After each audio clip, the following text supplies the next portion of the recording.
Hey, welcome back everybody to Monsters of Folklore. Today we're going to be talking about another mystical demon type horse.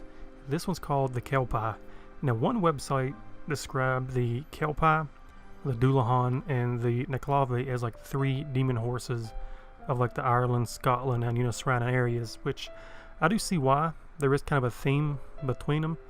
But I'm going to be discussing with you a little bit about what the Kelpie is, its origins, the history about it a little bit, and how its current influence is still somewhat used in today's society.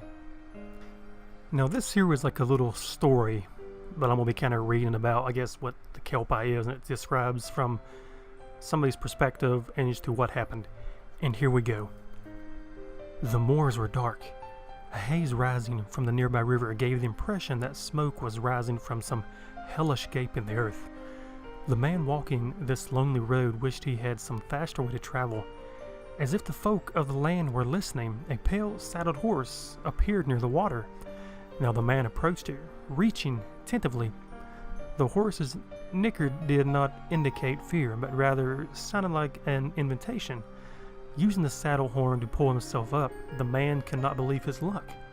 Suddenly, though, the horse burst into a run, heading straight for the river. The man had no idea why. The terrified man tried to dislodge himself from the horse, but some supernatural force kept him in place. The water didn't seem to slow the horse down. In fact, its touch seemed to give it speed. The man realized that this was no horse at all, but a Kelpie. Just at the moment his head went below the surface, never to return. Now, just think if you're the first person to discover this, but now, I'm assuming this man telling the story has nothing to do with how people first discovered the Kelpie. I think this was just in what the Kelpie was.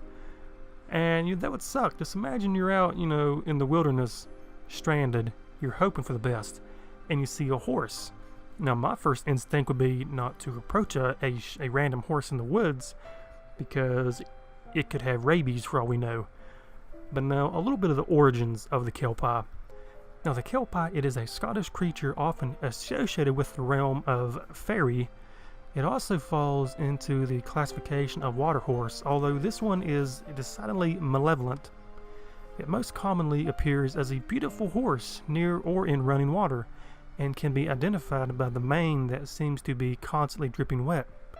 Now females will sometimes appear as a beautiful woman, dressed in a green, bent or luring lustful men to their watery doom.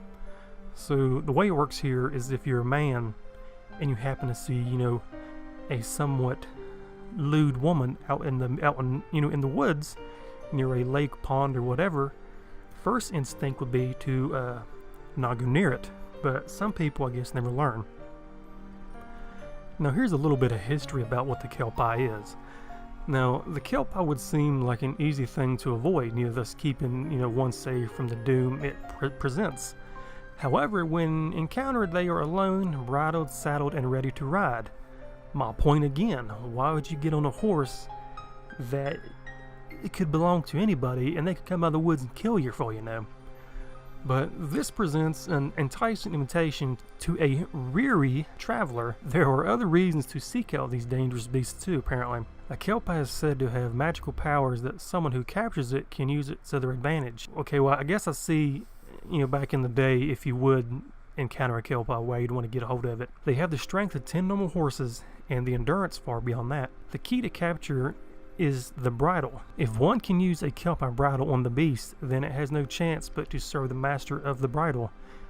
Now, Clan MacGregor is said to possess such a bridle, although whenever they have a Kelpie bound to it is a mystery to all but the MacGregors. But capturing and holding a Kelpie or any other member of the realm or fairy is considered to be a dangerous prospect. Merely touching these creatures activates one form of its magic, the ability to adhere a human's flesh to its own. This is a tale of a child that was once enticed to stroke a Kelpie's nose, and while he managed to escape, he had to cut his own finger off in order to do so. And that teaches you to not be touching stray animals in the wilderness. Now this is not the only thing a Kelpie can do to defend itself from capture or drag an unwary human to his doom. The Kelpie has a tail that can be smacked on the water, which such force that a clap of thunder is emitted. This resultant flood can drag a human into the water where the Kelpie would drag them to their death. And that is how I would want to go out in the world. And a little bit of the current influence of what the Kelpie is, as the Kelpie is a water horse, many legends, of Scotland can be attributed to its race.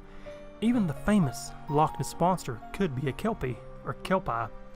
I'm hoping I've been saying it right this whole time, either Kelpie or Kelpie, but I'm pretty sure it's Kelpie. Now, nearly every river, stream, or lake in Scotland has a Kelpie legend, so this dangerous creature cannot easily be avoided for the unwary traveler. But that just goes back to, my previous points, is if I understand you could be tired, I guess if you're out alone and you're just wanting to find something to do, but that's like going up and touching a wild bear. You're just oh, maybe he'll take me to safety. That just, describes a horse here you go catch in the wilderness and think you're going to ride it. What's your thoughts on the Kelpie or Kelpie? Correct me if I've been saying the name wrong, which, like I said, I'm pretty sure it's Kelpie. I try to look up some of these names prior to going into these videos. But yeah, what's your take on the Kelpie here? I mean, correct me if I'm wrong, if I'm saying it right, or if I'm not, which I'm pretty sure I am. But I mean, what's your take on this thing? Would you approach a wild horse if you really was that tired in the woods or anywhere for that matter, especially if you're near water? Let me know down below what you think about it. But as always, if you enjoyed the video, subscribe for more amazing videos. Give it a thumbs up, comment your opinions or whatever you want to tell me.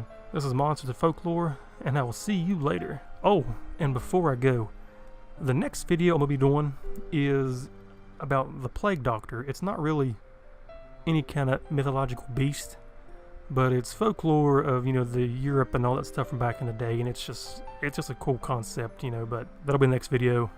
Thanks again, and I'll see you later.